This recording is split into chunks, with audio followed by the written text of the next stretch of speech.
Hey everyone, welcome back to On Purpose, the #1 health podcast in the world. Thanks to each and every single one of you that come back every week to listen, learn, and grow. Now, I know that you're here because you want to be happy, you want to be healthy, and you want to heal. I think that's why I'm here too. When I sit down with a guest, that's what I'm hoping to do. I'm hoping to find moments of happiness, moments of health advice, and moments of healing. But one of the things I've been discovering lately that I want to let you in on is when I'm doing these interviews, some of the guests that I'm speaking to have phenomenal journeys and stories, but some of them also I get the opportunity to co-create with. I want to discover new ideas while we're in the podcast. I want to find new insights that we never even considered before. I want to take a moment to really see if we can let down our guard, let go of what we know, and maybe go into the unknown in a conversation. And today's guest is someone who's going to allow us to do just that. He is the foremost brain coach. He's an incredible author and an amazing podcaster. My dear friend, Jim Kwik, the author of Limitless. If you don't have this book, it is a phenomenal read. I highly recommend it. And the first time Jim came on the podcast, the book wasn't out yet, so I couldn't tell you about it. But I really hope that you'll check it out. Jim, welcome back to On Purpose. It's so great to have you here. When we first did this, and I want everyone to know this, when we first launched the podcast, I think you were one of the guests within our first 6 months. You were in my apartment where we used to shoot, and it was so kind and gracious of you to come on. We were just starting out. We were just figuring out what On Purpose was, and you supported us, and it means the world to me, so I'll never forget that. But we were chatting offline before, which I loved, and we were talking about how we wanted this conversation to be special. I mean, that's what you asked me. How do I make this conversation special? How do we make it different? And that's where this idea came from, is when we're sitting with someone, it's like, how can we go back and forth and spark something new? But you asked me something, and that's where I kind of want to start, because it's kind of hopefully going to lead us down a random path, which I love. And I'll tell you the story. So I called up someone the other day, and it's someone in my world, and I said to them, I have this idea, and I really want to do this. I think it would be amazing. And the first thing they said to me was, Jay, those things don't usually happen, right? That's not really possible. That's not the most probable, likely thing that we can make happen for you. Now, when I hear those kind of things, and we're talking about limitless and limitations, when I hear a limitation like that, my mind goes to the fact that it's never been done is why I want to do it. Right. That's what attracted to me in the first place. If it was already done, then why would I want to do it again? And so I wanted to start there with you and go, how do we know if a limitation is real or not? How do you know? Because we all have limitations. I love this conversation. I think the majority of limits are learned. And I could give you stories and anecdotes around that and some research. I think my purpose in life, because I was labeled limited in a way, we talked about this when I was on your show earlier about having my traumatic brain injury and being labeled the boy with the broken brain and my learning difficulties. I want to offer real hope and real help to those who are told they were limited in some way. And I really don't believe that the sky's a limit. I believe our minds are the limit. There are all kinds of examples every day that when we change our mindset, some kind of form of our motivation or the methods we're using, that we could do things that we could redraw the borders and boundaries of what's possible.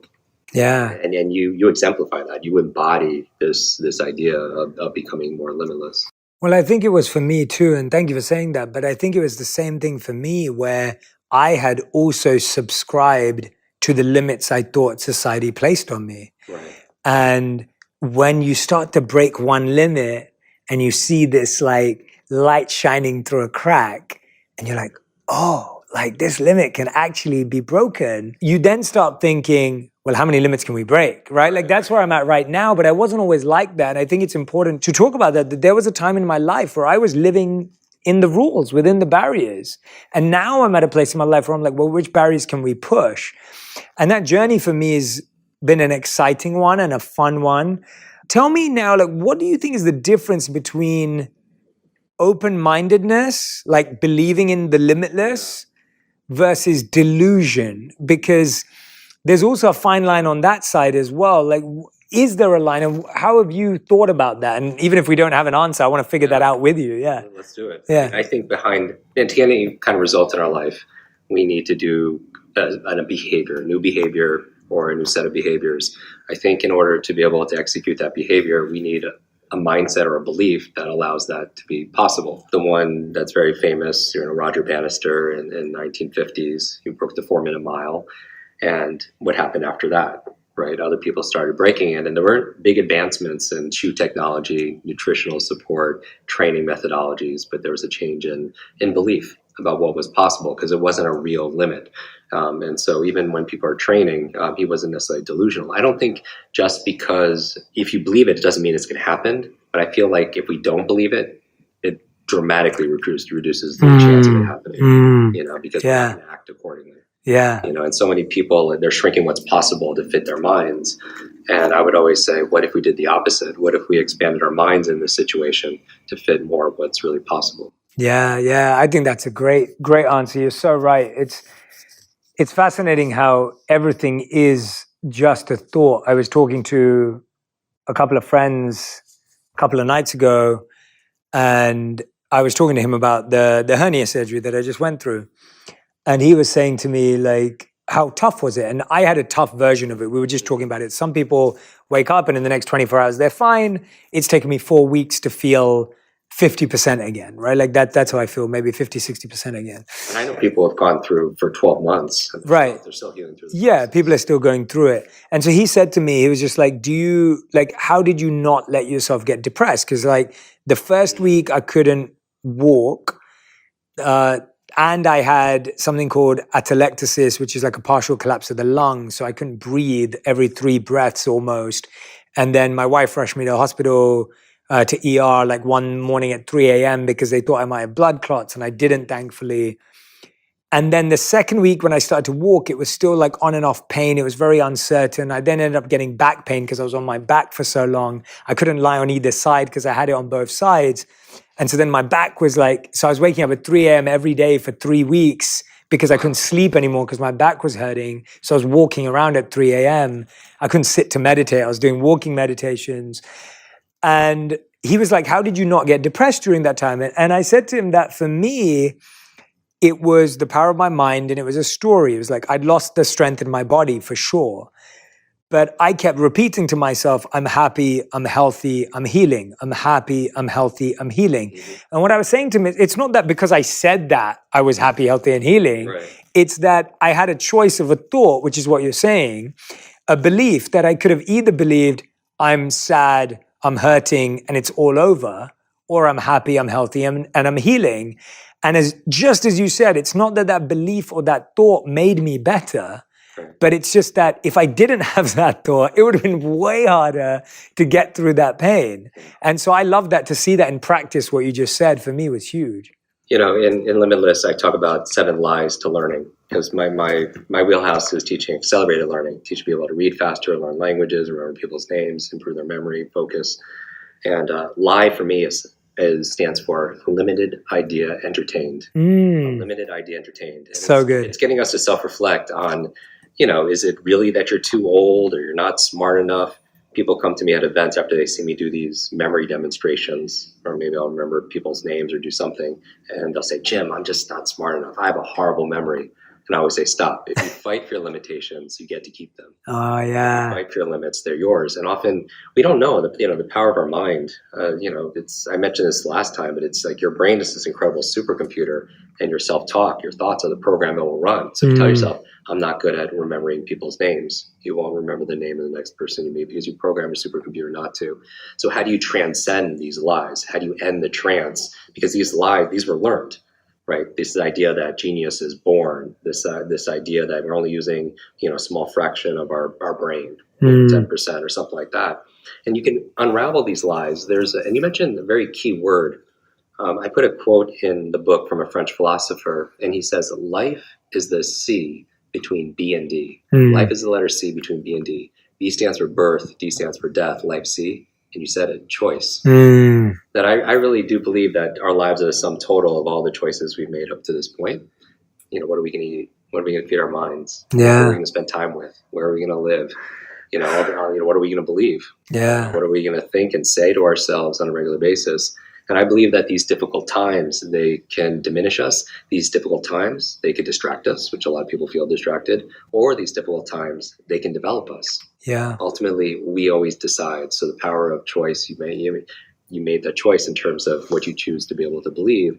And with that choice, comes a lot of responsibility. And with that responsibility comes a lot of power. I love what you clarified there, though, because the choice can be harder. Like, I didn't go through a life-threatening surgery. If someone went through that, the choice becomes harder and harder to make. Sure. If your stakes are higher and higher. But the choice brings power with it. And so it's like we need that power to come with it, right? Like, and that's what you were making clear for us. One of the things that I'm thinking about when we're talking about limitations almost make us feel safe. I think people don't often connect the two, but they do. Like, if you aim low, chances are you'll get there, and so you won't experience disappointment, right? If you place a limitation on yourself and say, well, I can't do that, then when you can't do it, it makes you feel good. Like, oh, at least I knew. And you're validated. And you're validated, exactly. It's like you're looking for that. So how is a feeling that makes us feel safe actually sometimes the thing that's blocking us from feeling great? Yeah, I think a lot of us will want to, where our nervous system is not necessarily set up for growth. I think in the beginning it is until we've had some kind of a pain or trauma. Then we want to be able to survive and keep ourselves safe. There's this idea that, let's say, negativity or pessimists are accurate more because they set that standard or that belief a little bit more achievable.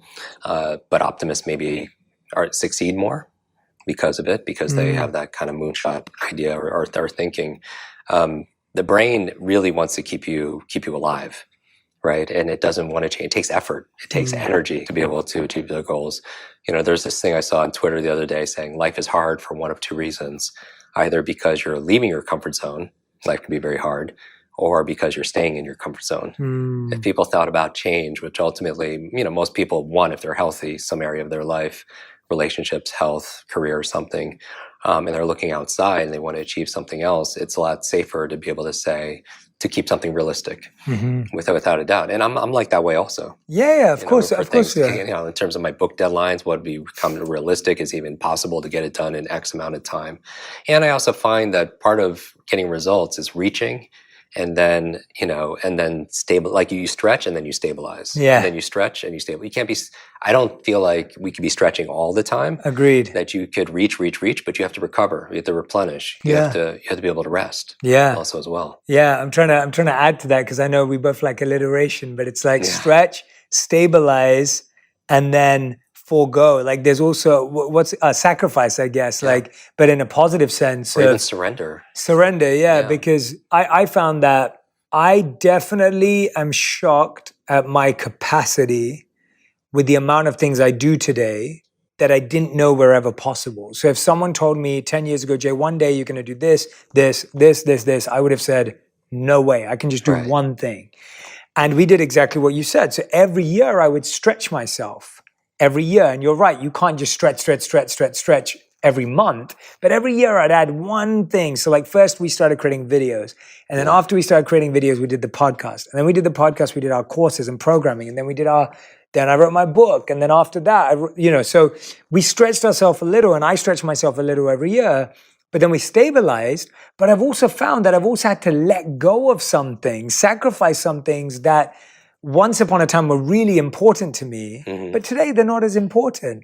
Yeah. And in order to stretch and stabilize, I had to learn to sacrifice too. And I think that's something we struggle with. Like, I think one of our biggest limitations is wanting to hold on to stuff. Yeah. Right? Like, it's like there's no space to shift away and hold on to something else if we're holding on to this. If I'm like, no, I want this to be there for the rest of my life, I'm missing out. Like, what about that kind of limitation where it's not a limitation that I think about myself, it's actually a limitation because I want something to be there, if that makes sense? Yeah, there is. Yeah. When we're talking about change or even transformation, the symbol for me is that of like many people, a butterfly. And while the beauty is in the butterfly, the growth is happening usually in that cocoon, in that chrysalis. And it's one of those things where there's this story where there's this kid playing in the backyard when his parents are in the house. and he comes across a caterpillar, and he wasn't allowed any pets, but he wanted to make this caterpillar his pet. So he runs in, talks to his parents, saying, "Can I keep it? Can I keep it?"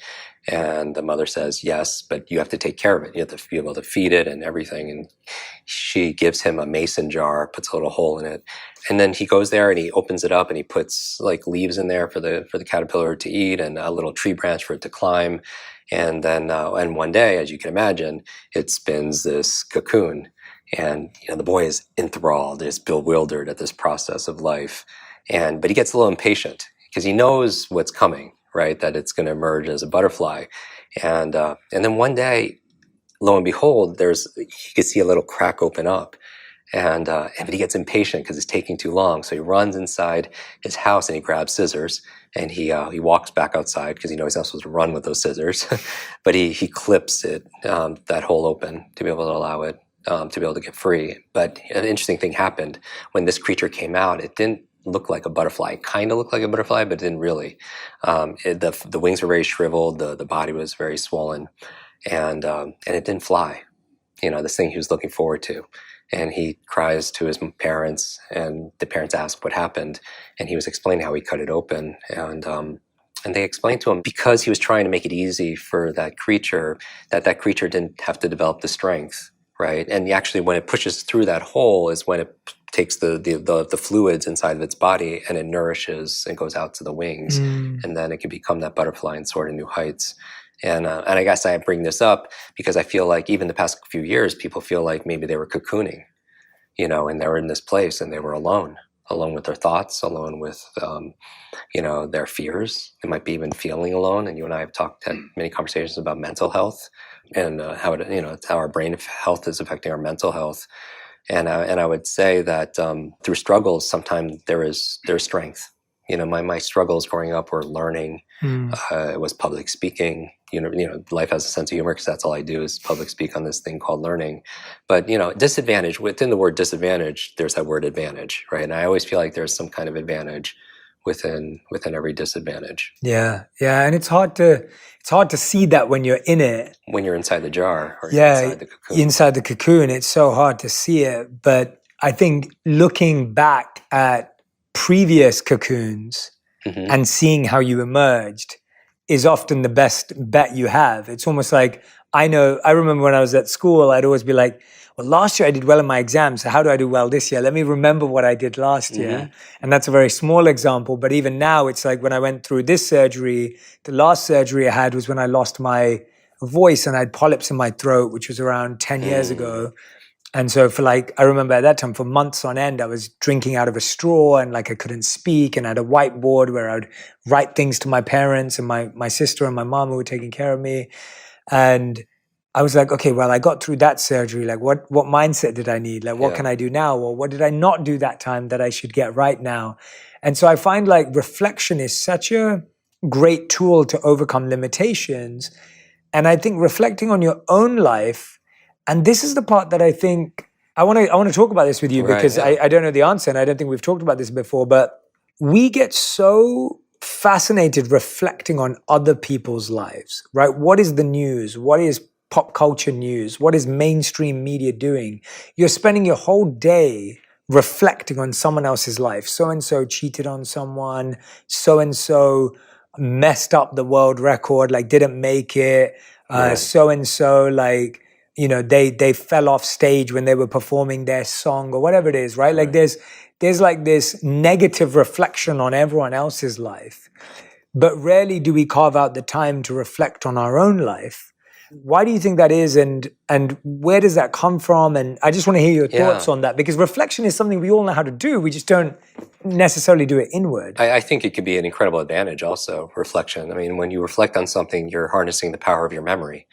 And, as the memory coach, I feel like it's not just about remembering facts and figures in foreign languages or speeches or things that can make you more productive in your performance. It's also reflecting and remembering the things that give you confidence and certainty moving forward. That reflection can be a superpower. That hindsight could lead to foresight. So many people forget about their wins. They forget sometimes of the things that they overcame. And so many people are scared of someone watching this or listening to right now could be afraid of making a mistake and looking bad. I always tell people, well, if you make a mistake, you make it old, OLD, and everything's an acronym. O is you own it. We don't put it outside of ourselves. We don't become a victim. We apologize if we hurt somebody. We fix it if we can. We take responsibility for it because that allows us to be able to make it better. The L is you learn from it. And that's why we make mistakes, right? They're stepping stones to make us a better person if we learn from it, that there's no failure, maybe there's feedback, or maybe there's no, you're not failing, maybe just failing to learn something. And so you want to be able to do that. But then the D is really where it lands. The D is don't repeat it. Because so many people can learn in the moment, but then they repeat it. They repeat that mistake in their relationships or in their dating life. They repeat it. They forget what that junk food made them feel like, afterwards, or staying up late at night, in terms of ruining their sleep and hurting their peace of mind the next day.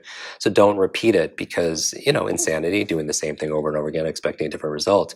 And sometimes it's not insanity. Maybe sometimes it's just not managing our memory, and remembering those moments, the hindsight where we've made, where like everyone right now can imagine a time where they felt like they couldn't survive. That they couldn't go any further. And the truth is, if they're listening to this, they did survive it, and to be able to acknowledge it. Part of self-care and self-love is looking at that person in the mirror and, that person has been through so much, but is still standing, and reflecting on that in terms of how far we've come.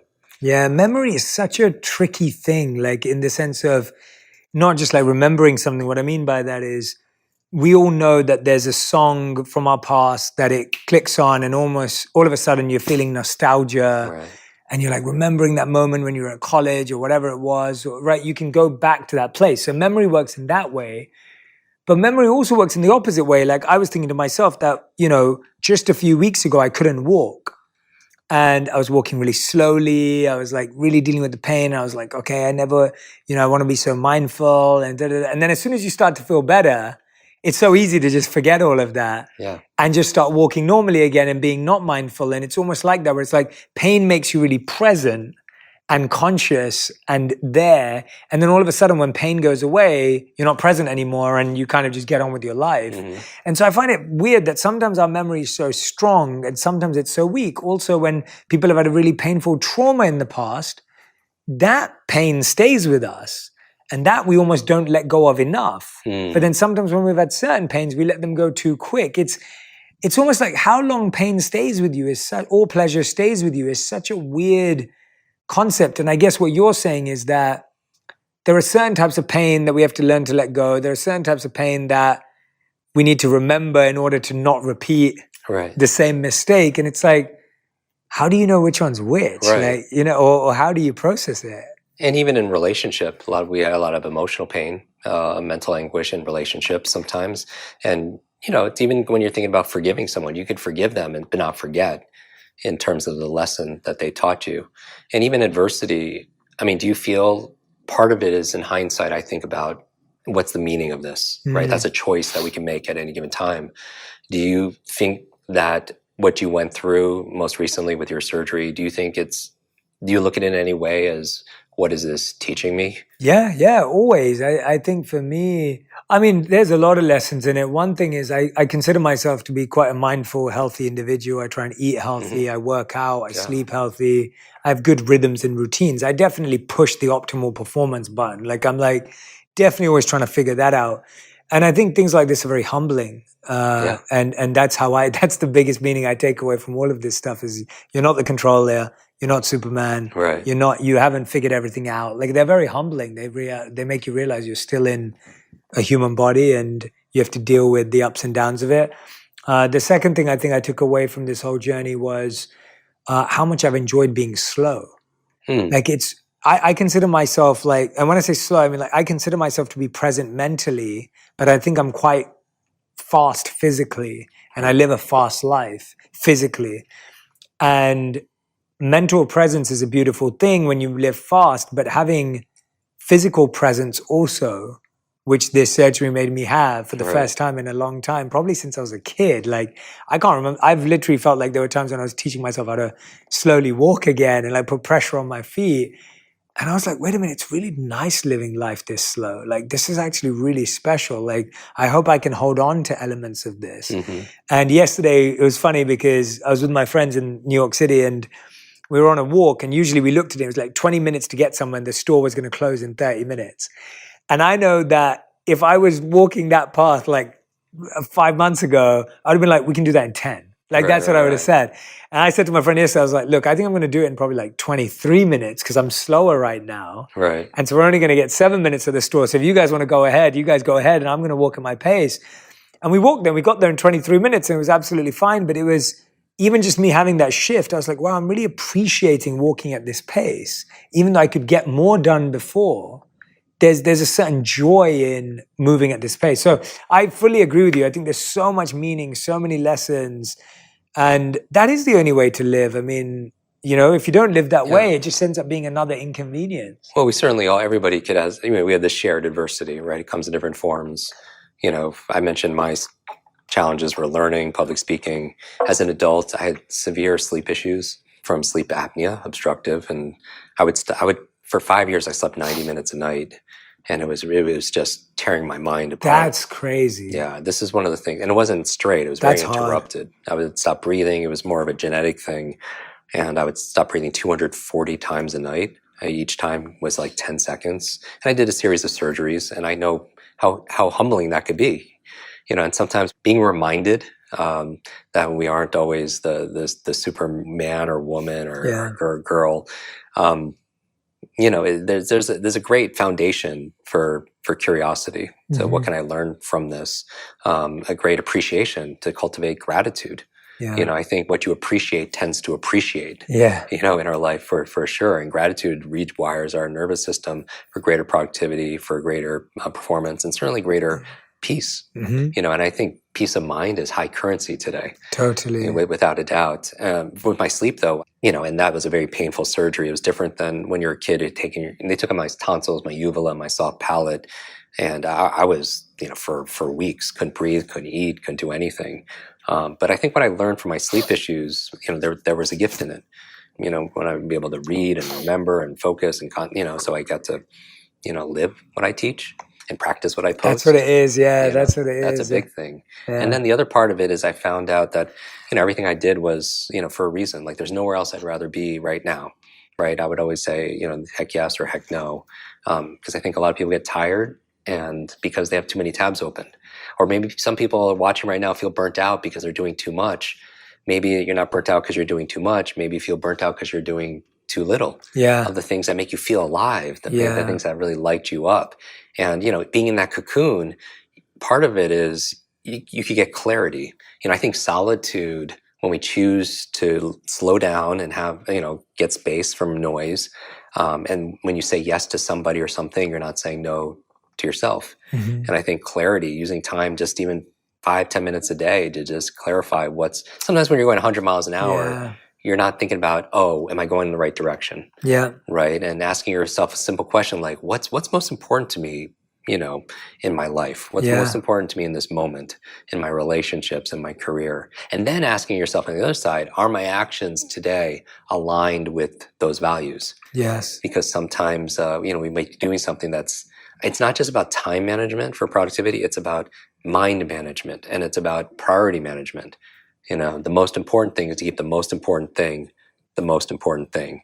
And, you know, that will allow you while you're cocooning, you know, that clarity as well as doing certain things like care and contribution. I could alliterate all the C's. It makes a difference to come out of this stronger, to be able to soar to new heights as we're going through this transformation. Yeah, I think if someone's listening to this right now and like really feeling limited in, you know, the sense of how they feel about themselves, they're limited by how many options. I think options is an interesting thing, like, you know, and it is different for different people. I remember that when I was in the corporate world and when I was employed, and I didn't do what was meaningful to me. I wasn't passionate about what I did. It was just what I needed to do to pay the bills and take care of things. What gave me more confidence was that I always would know if I had other options of what I could do. Right. And I would have to entertain options in order to realize that I wasn't as limited as I thought I was. Because there was a part of me that believed, I was like, well, this is all I can do. This is the only qualification I have. Like, no one else will give me a job. Yeah. And then there was a part of me that was like, well, that's not true, actually. I could change and shift and do this and do that. I think often we limit the number of options we think we have. It's almost like going back to that Edison quote of like, I didn't fail 10,000 times. I just found 9,999 ways not to do it. And I think there's a deeper thought from him that I loved when he said, and this is something I always hold on to, and Edison said, when you think you've exhausted all options, remember this, you haven't. Right. And I've always loved that, because sometimes I feel like that. Sometimes I'm trying to make something happen, right? Maybe you're trying to get a book deal. Maybe someone's trying to get a podcast deal. Maybe someone's trying to raise $1 million to save, a group of people from something that they're struggling with. And you try everything and then none of them work. And you think, oh, well, it's just not meant to happen. But Edison's take is, well, there's another. How do you kind of live for that one more? Yeah. It doesn't make sense? It does. They say that the problem is rarely the problem. The problem is our attitude about the problem. Yeah. With options, they've shown where it's one of those things where if you're limited to one option or two options, you don't really have a whole lot of choice. But also, if you have too many options, you might not actually do anything, because you struggle with decision fatigue, right? You have the menu is like 50 pages long, and then you have this overwhelm. And our brain primarily is more of a deletion device, is trying to keep options out or information out. Otherwise, we'd become overloaded and also overwhelmed. And so that's a big part of it. Something I teach in everything, whenever I'm working with a client, I just look through one framework and I call it the limitless model. And maybe this will shed light and we can have a conversation about this, where I believe limits are learned in one of three areas. And so if we could turn this into like a little exercise. Yeah. If everybody could think of an area where you feel limited, all right? So just think of any area where you feel like, and limitless for me is not about like being perfect. Limitless is about advancing or progressing beyond what you currently believe or demonstrating is possible. And so if everybody thinks about an area of their health, maybe it's a relationship, where do you feel like you're stuck? Like you're not advancing? Where do you feel like you're in a box? Now that box by definition is three-dimensional. Right? And there's three forces that contain that box, but there are also these are the same three forces that will liberate you out of that box and help you become more limitless. So imagine they're being represented by three intersecting circles. Some people are familiar with a Venn diagram. It's kind of like Mickey Mouse, 2 ears, 2 circles, and then a face, right? And they overlap. So the first one is your mindset.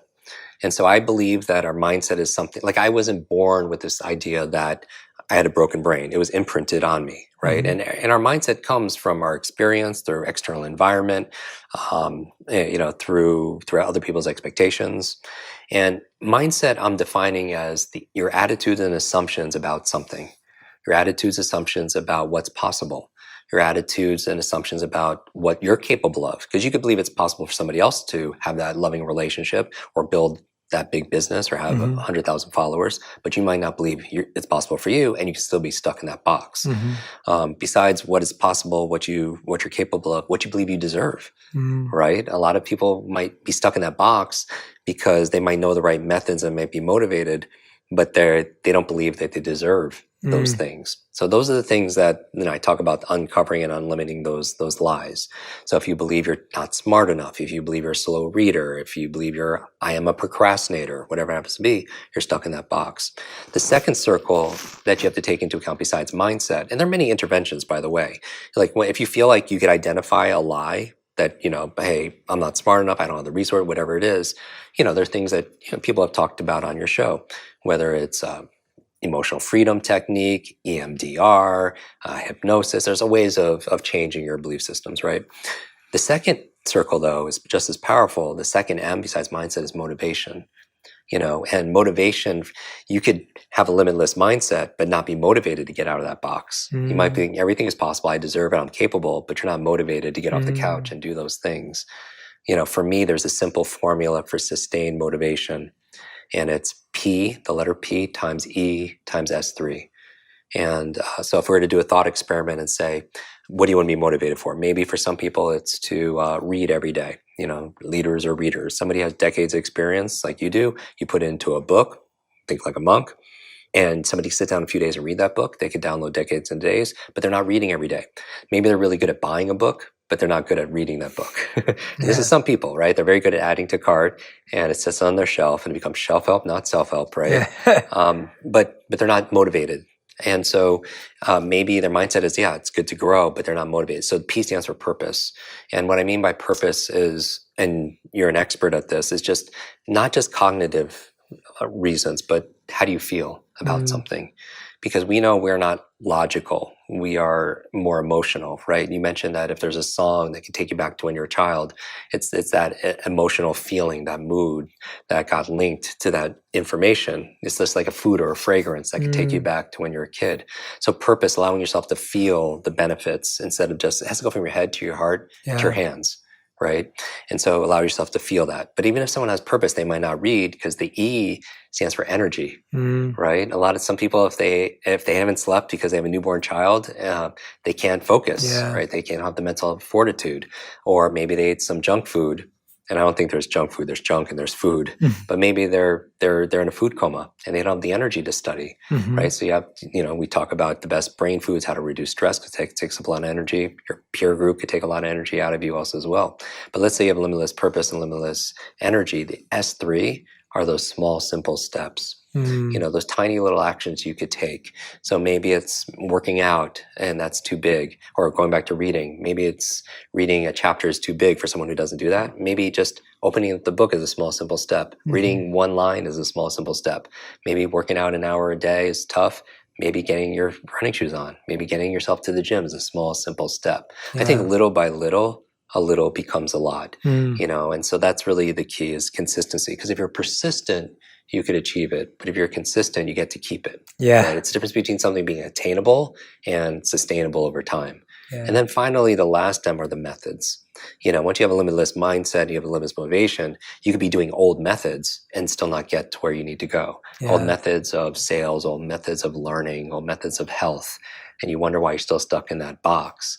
And so when's the last time we took time to upgrade our knowledge, our skills, our abilities? So those are the 3 M's. And if people draw that out or even imagine that, you'll notice that the 3 M's overlap and they create 3 I's too, where mindset and motivation cross over. The first I is inspiration, right? Because it changes. What's inspiration? Something that changes your mindset about what's possible. And also you're a little bit motivated. You have some drive and purpose, but you might not have the methods. You might not have the instruction, right? So you're still stuck in that box.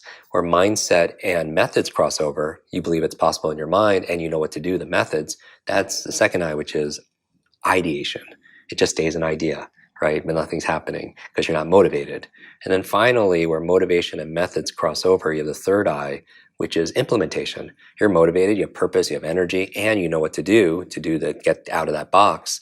But you can still be stuck in that box because you're limited by your mindset. And so that's what I think. And then where all 3 connect, you have the fourth I, which is your identity, which is integration. It's just who you are.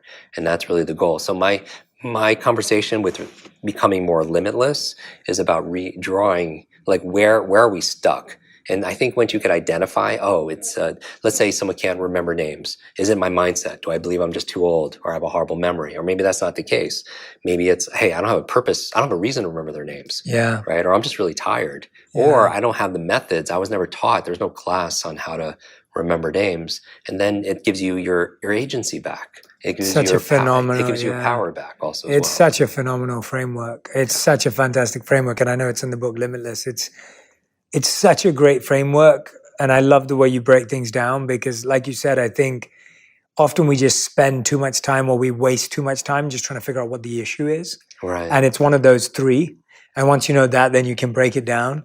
And I think you've just given people a real map to say, hey, which area you're struggling with whatever limit they chose. And it works for yourself. And also it's a map you could use with people around you. Yeah. It's a lens when you're working with your kids and they're not doing something that they know they should do. Yeah. You know, is it their mindset? Do they not believe in themselves? Do they not believe they're capable? Do they not believe they deserve it? Mm-hmm. Or maybe they have no purpose to Mm-hmm. clean their room or to study these things. You know, if it's Yeah. not relevant to them, they're probably not. And so you know what to address. Maybe they're just, we have to work on optimizing their energy because you don't have energy, you do it. Right. Yeah. It's this whole Yeah, idea, yeah. you take your nouns in your life and turn them into verbs. You don't have focus.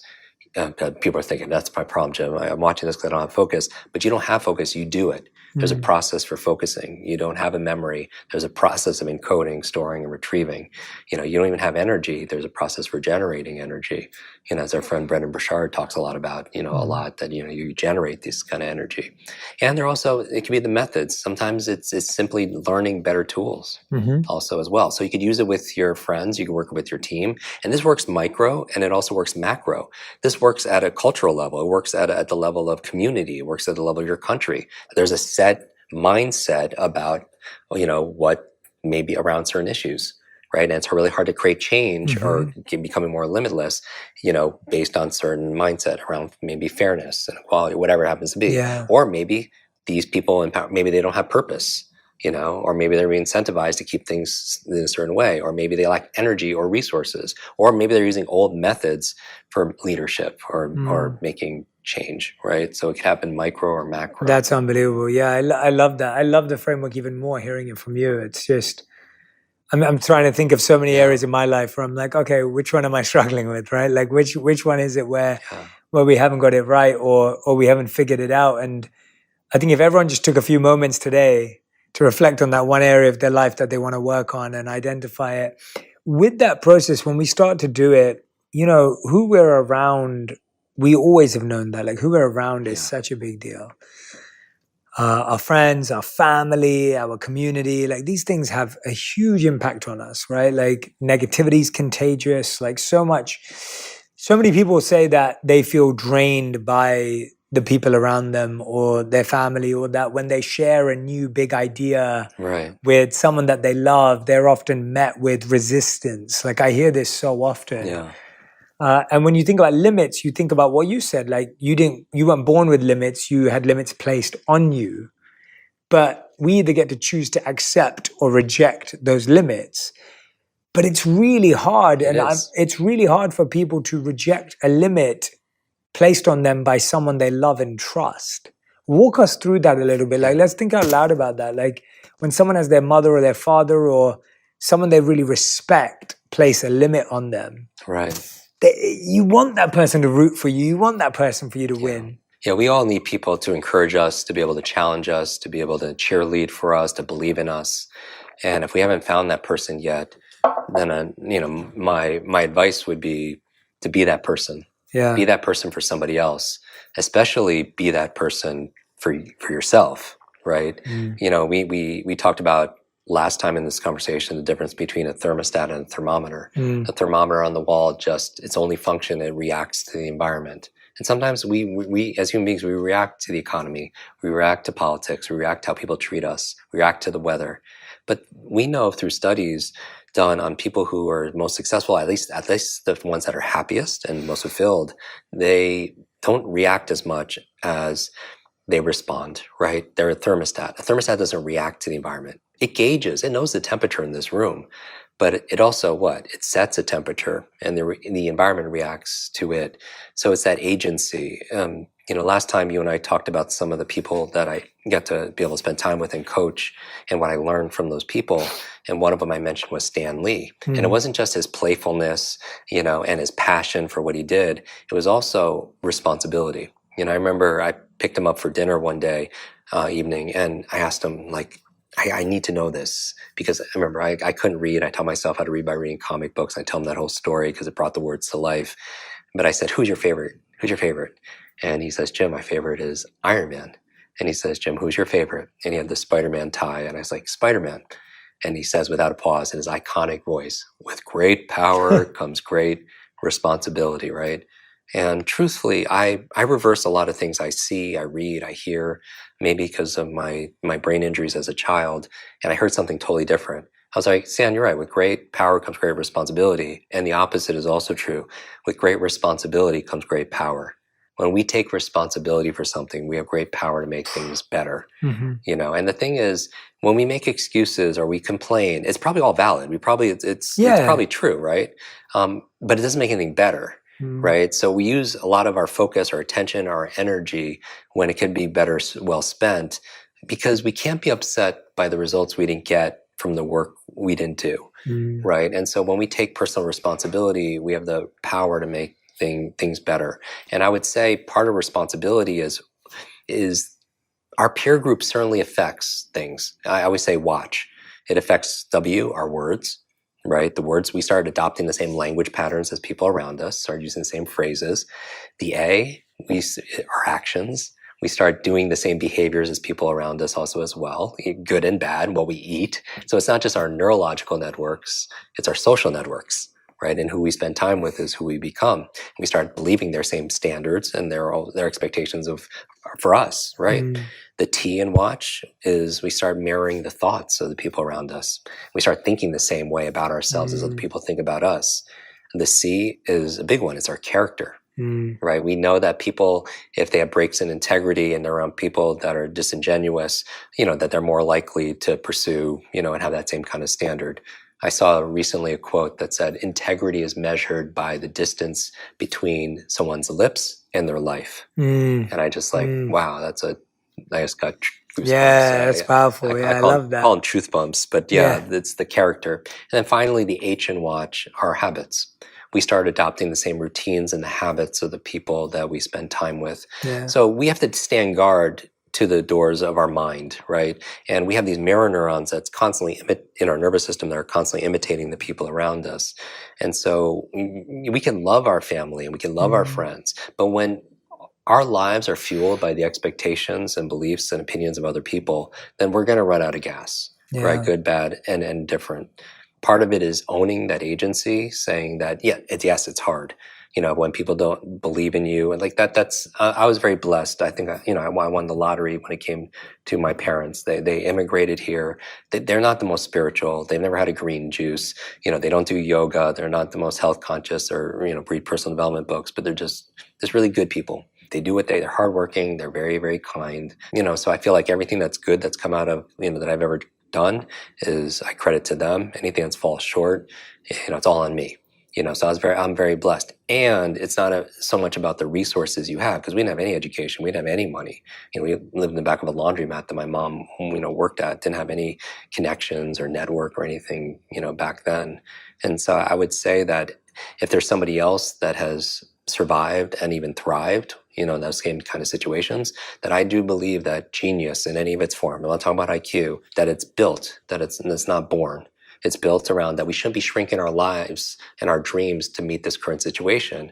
Instead, don't downgrade your dreams to meet this current situation. What if we upgraded our mindset? What if we upgraded our motivation? What if we upgraded the methods we're using to be able to meet our destiny? Jim, that is so powerful. I mean, that one statement, the reframe, I've heard that. I'm a big Marvel fan, as you know, and to hear that reframe of that statement, with great responsibility comes great power, that's a universal principle. It's almost like, if you think about it, that when you take on a great responsibility, everything in the universe conspires to help you with it. And so the amount of help you get is about how much healing you're trying to bring. And that's really beautiful and powerful. I mean, that's going to stay with me for a long time. That's a really, really special insight. And I want to make sure that everyone goes out and grabs a copy, if you don't already, of Limitless by Jim Kwik.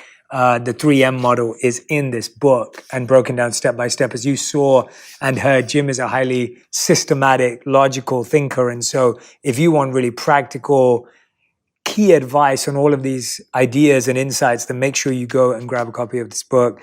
Jim, I want to thank you for teaching us all how to be limitless today and break through our limitations. I want to thank you for doing it in your own life.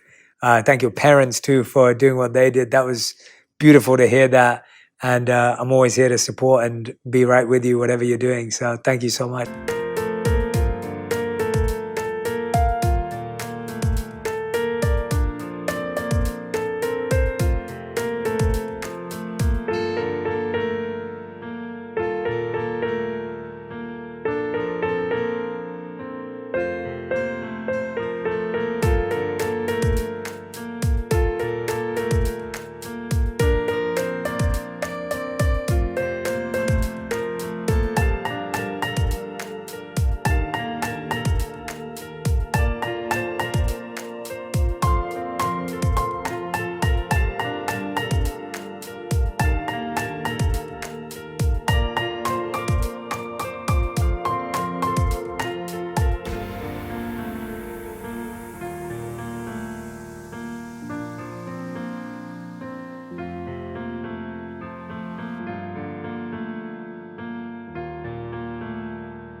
right? Yeah, I appreciate it. And thank you to your entire community. You know, I believe the world right now, so many people feel like they're dimming themselves, their message to be able to, because they don't want their light to shine in other people's eyes. And I feel like we need to be doing the opposite now more than ever.